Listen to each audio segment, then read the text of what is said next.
ऐसे बदमाशों का तो मैं समझता हूं कि उन्हें कंट्रोल करना चाहिए। अगर वो सलाखों के पीछे रहकर ठीक हो सकते हैं तो उन्हें सलाखों के पीछे रहना चाहिए, और अगर वो भी उनके लिए छोटा हो जाए तो ऐसे लोगों का एनकाउंटर होना चाहिए। आज जिस तरह से अतीक अहमद कांप रहा है या अपराधी कांप रहे हैं, क्या उन्हें ये नहीं सोचा था कि कल मेरे साथ भी हो सकता है?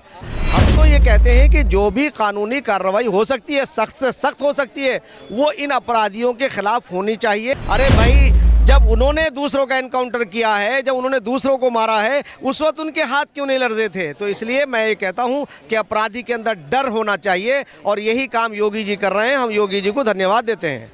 अतीक अहमद लगातार फरार हैं। ऐसे में अतीक अहमद को उत्तर प्रदेश में लाने की बात लगातार चलती रही। वहीं अतीक अहमद के एनकाउंटर की खबरें भी लगातार उत्तर प्रदेश में ट्रेंड करती रहीं। असद अहमद की बात हो या शाइस्ता परवीन की बात हो, ऐसे में उत्तर प्रदेश सरकार अब क्या चाहती है, इसी पर बातचीत करने के लिए हमारे साथ लोग मौजूद हैं। पहले आपसे आपका नाम जानना चाहूँगा। मुफ्ती शमूल कासमी नाम है मेरा। मुफ्ती शमूल कासमी जी, ये बताइए अतीक अहमद का अब क्या होना चाहिए? क्योंकि जो शूटर थे उनकी दुकानों पर, उनके घर पर बुलडोजर भी चल गया, और जो उनके परिवार वालों ने उससे रिश्ता भी ख़त्म कर दिया। ऐसे में क्या लगता है आपको, शाइस्ता परवीन भी अभी तक नहीं पकड़ी गई हैं, जिसके लिए महिला IT सेल बनाई गई? नहीं, देखिए, जो जैसा करेगा वैसा भरेगा।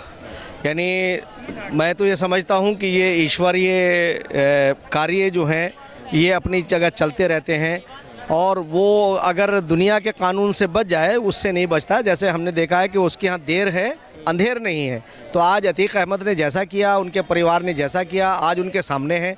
अगर तुम दूसरों को नुकसान पहुंचाओगे, भाई तुम किसी को पैदा करना, किसी में जान नहीं डाल सकते हो, किसी को पैदा नहीं कर सकते हो, तो तुम्हें मारने का अधिकार कैसे है? ये बिल्कुल क्लियर सी बात हो, कोई मैं हूँ या आप हूँ या कोई और हो। तो अतीक अहमद हो या अन्य बाहुबली लोग हों, उनका धर्म कोई भी हो, उनका मज़हब कोई भी हो, उनकी बिरादरी कोई भी हो, ऐसे लोगों के लिए कोई सहानुभूति नहीं होनी चाहिए। बल्कि ऐसे बदमाशों का तो मैं समझता हूं कि उन्हें कंट्रोल करना चाहिए। अगर वो सलाखों के पीछे रहकर ठीक हो सकते हैं तो उन्हें सलाखों के पीछे रहना चाहिए, और अगर वो भी उनके लिए छोटा हो जाए तो ऐसे लोगों का एनकाउंटर होना चाहिए। ऊपर वाले का कानून तो आपने बता दिया, लेकिन उत्तर प्रदेश में आजकल योगी जी का कानून ज़्यादा चर्चित है, एनकाउंटर ज़्यादा चर्चित है, बुलडोजर ज़्यादा चर्चित है, इस पर क्या कहेंगे? नहीं, देखिए, योगी जी, हम 25 करोड़ लोगों ने उन्हें अपना मुखिया चुना है। वो उस प्रदेश के मुख्यमंत्री हैं यूपी के, तो उनकी जिम्मेदारी है कि वो इन लोगों को, जो ये अपराधी लोग हैं, उन्हें कंट्रोल करें। अगर उन्हें कंट्रोल करने का हमने वोट दिया है, हमने अपना मुख्यमंत्री इसलिए बनाया है कि ताकि आम जनमानस जो है वो शांति के साथ अपना जीवन व्यतीत कर सके। और अगर ये कंट्रोल नहीं होंगे तो ये तो आम आदमी को परेशान करेंगे। और इन लोगों का, इनका कारोबार ही ये था कि ये आए अपने रसूख की बिना पर ये अलग अलग पार्टियों से ये निकल कर के आए, जैसे समाजवादी हो या बसपा हो, और उन्होंने इन्हें पाल पोष के बड़ा किया। आज जब इन्हें ये लगा, जब पाप का घड़ा भर जाता है ना तो वो फूटता है। आज जब इनकी इतनी अति हो गई, और बताइए, आपने जेल में रहते हुए आप जो है यहाँ मर्डर करा देते हैं, तो क्या आपको ये चीज़ कभी आपके हाथ नहीं कांपे? आज जिस तरह से अतीक अहमद कांप रहा है या अपराधी कांप रहे हैं, क्या उन्हें ये नहीं सोचा था कि कल मेरे साथ भी हो सकता है? तो इसलिए बात बताइए कि अगर अतीक अहमद की बाहर बात की जाए तो बाहर भी जनता उनसे सुरक्षित नहीं है, बाहर भी वो ऐसे ही कांड करते हैं। उत्तर प्रदेश के अंदर जेल में रहें तो वहाँ से बैठकर वो किसी न किसी कांड को मास्टरमाइंड करते हैं, उसकी साजिश रचते हैं। ऐसे में वो जेल के बाहर रहें या अंदर रहें, जनता तो उनसे असुरक्षित है, प्रदेश उनसे असुरक्षित है। ऐसे में तो एक ही रास्ता बचता है, एनकाउंटर, ना नीचे, ना अंदर, ना बाहर। नहीं, देखिए, ये तो संवैधानिक जो कानून जो है, योगी जी इसके लिए जो है, मैं समझता हूं कि अभी जैसे पिछले दिनों विकास दुबे की गाड़ी पलटी, और उनका गाड़ी पलटी, और वो पलटने के बाद क्योंकि वो ये समझ रहा था, उसने 8 हमारे पुलिस वालों को मारा था, और वहाँ भी वो ऐसा ही कांड करना चाहता था, तो इसलिए उसका एनकाउंटर हुआ।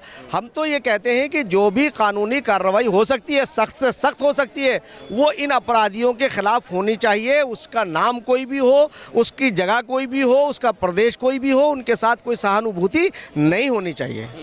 शाइस्ता परवीन अब डर रही हैं कि अगर उन्हें उत्तर प्रदेश लाया जाए तो हाथ बांध करके लाया जाए, कहीं ये बहाना ना हो कि बंदूक छीन रहे थे या भाग रहे थे और एनकाउंटर कर दिया। अब किस बात का डर? क्योंकि वो तो बहुत बड़े डॉन हैं, उत्तर प्रदेश में दिन दहाड़े मर्डर करवा देते हैं, तो डर किस बात का है?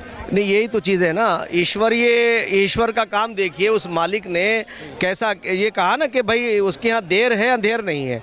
आज वो लोग जो दूसरों के लिए दूसरों को मारना, उन्हें प्रताड़ित करना एक आसान काम समझते थे, आज वो घबरा गए। और वो घबराहट का उनका मामला ये है कि आज देखिए सामने से किस तरह से उनका पूरा परिवार, चाहे उनकी पत्नी हो, चाहे उनके और लोग हों, या उनके मिलने वाले हों, वो सब परेशान हैं। और वो कहते हैं कि एनकाउंटर हो जाएगा। अरे भाई, जब उन्होंने दूसरों का एनकाउंटर किया है, जब उन्होंने दूसरों को मारा है, उस वक्त उनके हाथ क्यों नहीं लर्जे थे? तो इसलिए मैं ये कहता हूँ कि अपराधी के अंदर डर होना चाहिए, और यही काम योगी जी कर रहे हैं। हम योगी जी को धन्यवाद देते हैं। योगी जी कर रहे थे तो ये डर कहाँ से खत्म हो गया था कि योगी जी के रहते हुए योगी जी के प्रदेश में गोलियां चलवा दी? तो योगी जी का डर कहाँ चला गया था? नहीं, देखिए, अपराध को रोका तो नहीं जा सकता है, इसलिए कि मगर अपराधी को सज़ा दी जा सकती है। अब उसके क्या है कि भाई अगर एक अपराध हो गया, उसे कैसे क्या वो उसने आके मास्टर माइंड की हैसियत से उसने काम किया, और उसके शूटर ने उन्हें जो है वो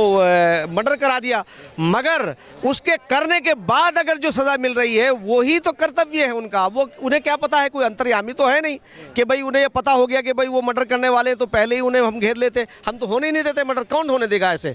अगर किसी को पता चल जाए कि भाई ये इसे मारने वाला है, तो अब मारने वाले का अगर पता चल जाए तो फ़ौरन उस पर कंट्रोल होना चाहिए।